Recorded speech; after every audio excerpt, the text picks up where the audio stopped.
Смотрите, он настолько прям тяжелый и еще ішінде өте көп зат бар. Яғни мен осы косметикама обзор жасаймын.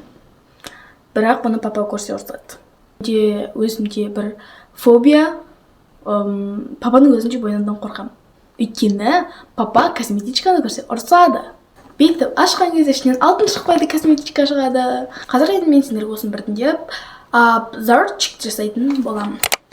Барлықтарына сәлем достар, сіздермен бүгін мен Сизюка және менің каналыма қош келдіңіздер достар.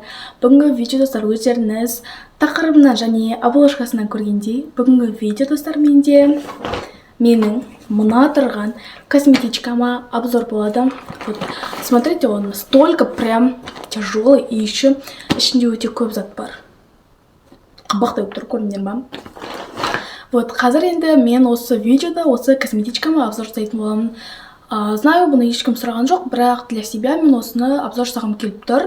Менде бұдан алдында бір аккаунтым болды. Бірақ осы аккаунтымда да жасаған болатын осы обзорды, бірақ ол кезде менде басқа косметикалар еді. Өтендай арзандау косметикалар еді. Ал енді бүгінгі видеода менде қатты қымбат болмаса да, бірақ өзімнің қолданыстағы осы қолданып жүрген косметикаларымды көрсететін боламын. Ал сіздер осы видеоны бастамастан бұрын міндетті түрде менің каналыма лайк басып, тіркеліп, комментарий жазуды ұмытпаңыздар, және келесі видео қандай болсын міндетті түрде жазып кетуді ұмытпаңыздар. Ал мен видеоны бастайтын боламын. Кеттік. Ал достар, біз видеомызды бастайтын боламыз. Яғни мен осы косметичкама обзор жасаймын.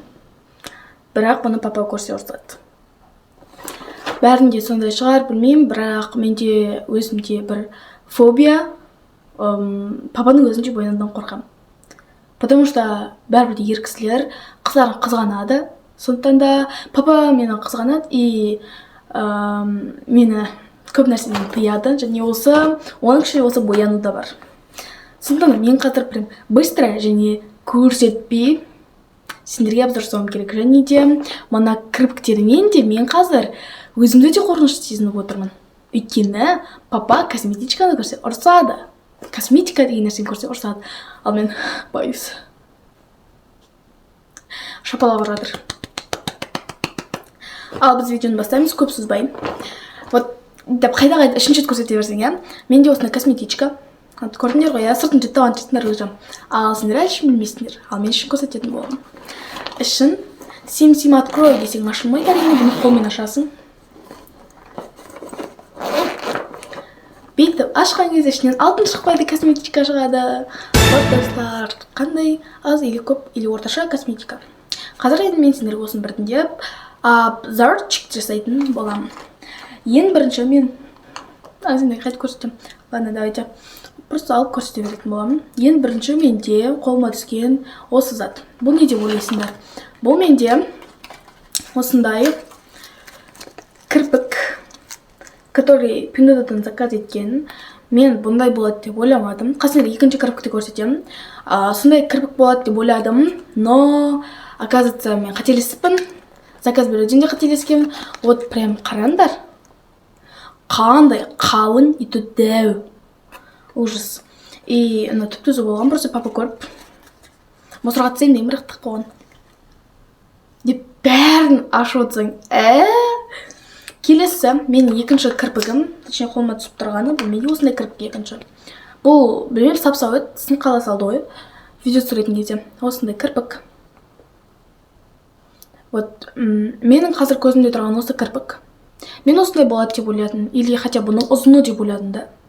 Но, оказывается, разницасын қараңдар. Просто смотрите. Дальше. Келесі менде Cali Girl. Жұрттар Cali Girl'ларына стикер жабыстырады ғой. Ал менің Cali Girl'ымды қараңдар. Клей, Сизекс, сезім деп жазылып тұр. Осында Cali Girl. Және бұл бізде, білмеймін, маған керек емес заттар сияқты, которые яқты мен. Айнасы ужас. Өйлі ужас. Мына жақта бізде майлы қоңыр, құрғақ, қоңыр. Майлы қоңыр, құрғақ и қап-қара зат қой. Который бұл зат маған ұнамайтын.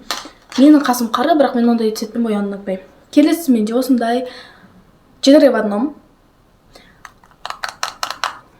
Бұл бізде ең бірінші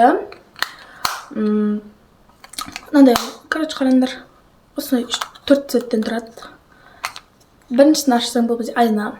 И астында бізде румяна тұрады. Сендер светі көрініп тұр ма, қараңдар? Қандай сетте бұл? Білінбейді. Сухой. Потом менде осындай 4 түрлі. Мына бізде хайлайтер. Қоңыр нені?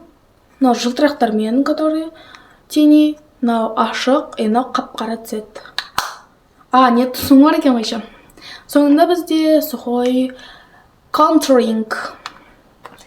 Дальше менде мынау кекілім. Дальше бізде осындай Габринидің подводка. Габринидің гель для бровей. Қараңдар, мынау уже пустой. Қаста шын бұлай формасын суғаны келтірмесем, мен бұны бұлайша көп қолданбаймын. Потом менде осындай инвалидка болып жатқан тинт.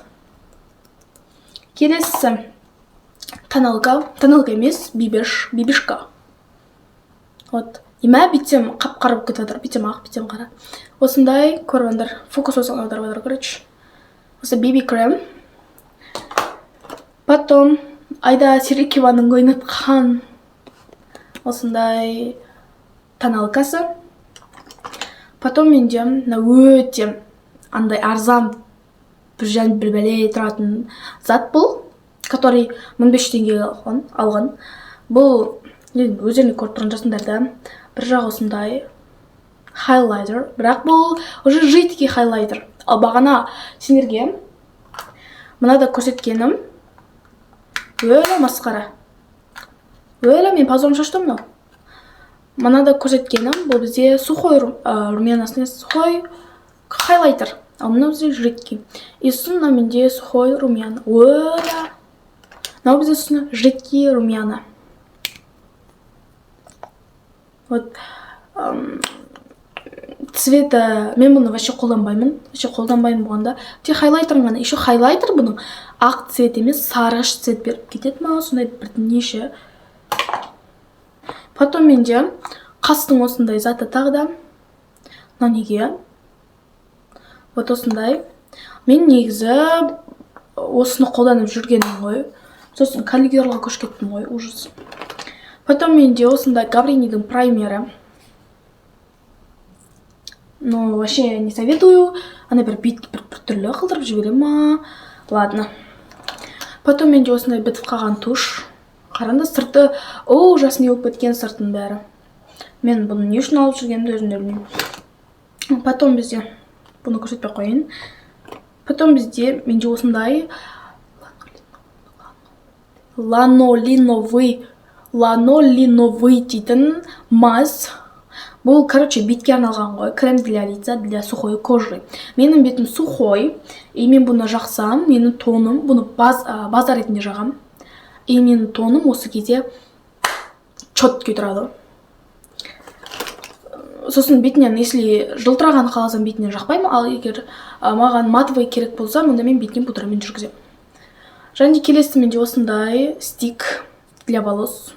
Бірақ мен мұны көп қолданбаймын, өйткені бұны қолдансам, менің шашым прям май болып кетеді. Например, қазір мен жинап тастауға қолдануға болады, бірақ мен бұны жууға ерінемін. Шашым май болып кетеді, сол үшін мен бұны қолданбаймын. И қараңдар, менде қаншалықты косметика қалды. Келесі менде SPF, осындай ненің SPF-і бұл? Beauty of Johnson. Johnsonның ба SPF-і.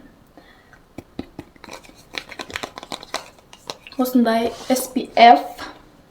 Бұл екеу бар, уже нау бітіп жатыр, еще қараңдар. Мен мұны туш жаққанда қолданамын. И просто бүйтесің и бояйсың ғой.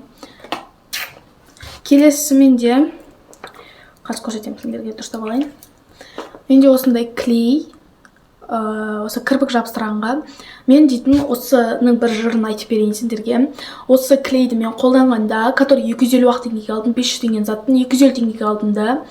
И бұл толып тұрып соң қолданып жүрдім да. тура осы кірпікті жабыстырып жүрдім. Сосын мен жарым умывашкамды ештеңемен жумаймын, бетімді сумен де жумай. Просто менде осы кірпік қана болды да. Оны жумай, мен кірпіктерімді былай тарта бердім. Еще осы клей. Қараңдар, жазғандай қалған. Осы клеймен тура мен сөйтіп кәдімгідей тұрады, и мен жуа беремін. Былай жылып. И мен солай кірпіктерімнің біразынан айырылып қалған болатын. Кәдімгі жулазың, қытыр қылып жуынады. Мен солай айырылып қалдым біразынан. Потом бізде уже екінші стик вот, который Пилотадан заказ берген. Сосын менде осындай тени для глаз, который 4-ақ неден тұратын. Вот. Көрдіңдер ғой түстерін. Мынау менде розовый да, прям лагерьге барғанда өте көп қолданғам, и бітті болды. Жары бітті. Сосын осындай туш,